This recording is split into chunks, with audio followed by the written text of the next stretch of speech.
ብዙዎቻችን በሽታ ስንል የሚታየንን ቁስል ወይም ቫይረስ ብቻ እናስባለን። ነገር ግን ሳይንሳዊ ጥናቶች እንደሚያሳዩት ከ70% በላይ የሚሆኑት የውስጥ ደዌ ህመሞች መነሻቸው ጭንቀት ነው። ዛሬ የምንነጋገረው ስለ አንድ ድብቅ ጠላታችን ነው። እንቅልፍ እምቢ ብሎት ሌሊቱን ቁጭ ብለው ያነጋሉ? የልብ ትርታውስ ይጨምራል? ያለ ምክንያት ሆዶንስ ያሞታል? ዝም ብሎስ የድብርት ስሜት ይሰማዎታል? መልሶ ያለው በሚውጡት ኪኒን ውስጥ ሳይሆን በውስጥ ሰላም ውስጥ ሊሆን ይችላል። በዛሬ ቪዲዮአችን ጭንቀት እንዴት ሰውነቱን ቀስ በቀስ እንደሚገለውና በጥበብ እንዴት እንደምናሸንፈው በሳይንሳዊና በባህላዊ ዕውቀት እንመለከታለን። እስከ ቪዲዮ መጨረሻ አብራችሁን ቆዩ። ሰውነታችን ለጭንቀት ምላሽ የሚሰጠው ፋይት ኦር ፍላይት በሚባል ስርዓት ነው። አድሬናሊንና ኮርቲዞል የተባሉ ሆርሞኖች በደማችን ውስጥ ይረጫሉ።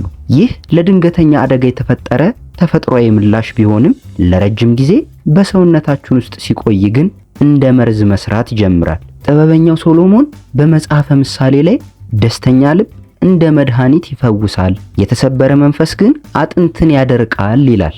ይህ ከሺህ ዓመታት በፊት የተነገረ እውነት ዛሬ በዘመናዊ ሕክምና እየተረጋገጠ ነው። የኛ ማህበረሰብ በሐሳብ መታመም የሚለውን ጽንሰ ሐሳብ በደንብ ያውቀዋል። በኢትዮጵያ ስነ ምግባር ውስጥ ትዕግስት፣ ጸሎትና ከቤተሰብ ጋር የምናሳልፈው ጊዜ ለጤናችን ትልቅ ፋይዳ አለው። ብቻውን መብሰልሰል ለበሽታ በር መክፈት ነው። ለዚህ ነው ማህበራዊ ትስስራችንና መንፈሳዊ ጥንካሬያችን ከጤና ጋር በቀጥታ የሚገናኙት። ታዲያ ይህንን ድብቅና ገዳይ የሆነ በሽታ እንዴት እንከላከለው? መፍትሄው ውስብስብ አይደለም። አሁን ቀላል በሆነ መንገድ አስረዳችኋለሁ። አንደኛ፣ የአተነፋፈስ ስልትና የዝምታ ጊዜ። ስንጨነቅ አተነፋፈሳችን አጭርና ፈጣን ይሆናል። ይህም ለሰውነታችን አደጋ አለ የሚል ምልክት ያስተላልፋል። ሆን ብለን በጥልቀት ስንተነፍስ ግን የነርቭ ክፍላችንን በማነቃቃት የልብ ምትንና የደም ግፊትን ወዲያውኑ መረጋጋት እንዲችል እናደርገዋለን። አሁንም የምነግራችሁ ተግባራዊ ድርጊት ብትሞክሩት ለውጥን ታገኙበታላችሁ። 4 7 8 የተባለውን ዘዴ ይጠቀሙ። ይህም ማለት ለ4 ሰከንድ በአፍንጫ መተንፈስ፣ ለ7 ሰከንድ መያዝ፣ ከዚያም ለ8 ሰከንድ በአፍ ቀስ ብሎ ማስወጣት። ይህንን በቀን 5 ጊዜ ማድረግ የሰውነትን የጭንቀት ሆርሞን ወይም ኮርቲሶል በከፍተኛ መጠን ይቀንሳል። ሁለተኛ፣ የመንፈሳዊ ሕይወትና የጸሎት ፋይዳ።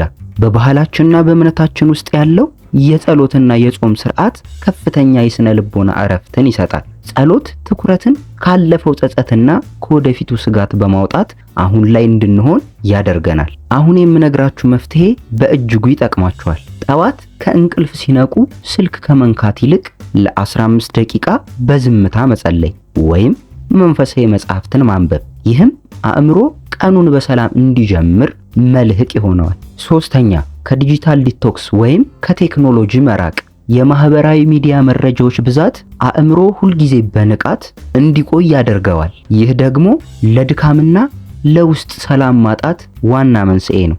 አሁን የምነግራችሁን መንገድ መተግበር ትልቅ ለውጥ እንድታዩ ያደርጋችኋል። ከመተኛቱ 1 ሰዓት በፊት እንዲሁም ከእንቅልፎ ከነቁ በኋላ ባለው የመጀመሪያ 1 ሰዓት ስልክን በፍጹም አይንኩ።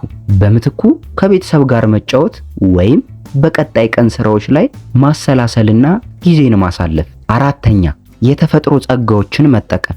በተፈጥሮ ውስጥ ለምሳሌ መናፈሻዎች ወይም ዛፎች ባሉበት አካባቢ ጊዜን ማሳለፍ። ይህ የሰውነትን ጭንቀት መጠን በ20% እንደሚቀንስ ጥናቶች ያረጋግጣሉ። ለምሳሌ በሳምንት 1 ቀን ስልክን ቤት ትቶ ለብቻ ወይም ከቤተሰብ ጋር አረንጓዴ ስፍራዎች ላይ መሄድ፣ ንጹህ አየር መተንፈስ እንዲሁም የተፈጥሮን ውበት መመልከት አእምሮን እንዲታደስ ያደርጋል። አምስተኛ፣ የማህበራዊ ድጋፍ ስርዓት። በኢትዮጵያ ባህል ቡና መጠጣት ወይም ጎረቤትን መጠየቅ ማህበራዊ ሕክምና ነው። ብቸኝነት ለጭንቀት ትልቁ በር ነው። ስለዚህ የውስጥ ስሜትን ለሚያምኑት የቅርብ ሰው ወይም ለቤተሰብ ማጋራት አንዱ የመፍትሄ መንገድ ነው። ችግርን ማጋራት ግማሽ መፍትሄ ነው እንደሚባለው ሐሳብን አውጥቶ መናገር በውስጥ አካላት ላይ የሚፈጠርን ጫና ይቀንሳል። ስድስተኛ፣ የምግብና የፈሳሽ አጠቃቀም። ካፌን፣ ቡና ወይም ሻይ እንዲሁም ስኳር የበዛባቸውን ምግቦች አዘወትሮ መመገብ የጭንቀት ስሜትን ያባብሳል።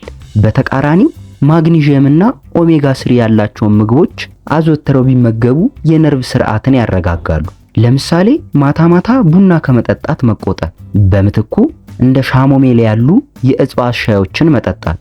በቂ ውሃ መጠጣት ደግሞ አእምሮ በንቃት እንዲሰራ ይረዳል። ውድ ተመልካቾቻችን ጤና ማለት በሽታ የሌለበት መሆን ብቻ አይደለም። ጤና ማለት በአካል በአእምሮና በመንፈስ ሙሉ መሆን ማለት ነው።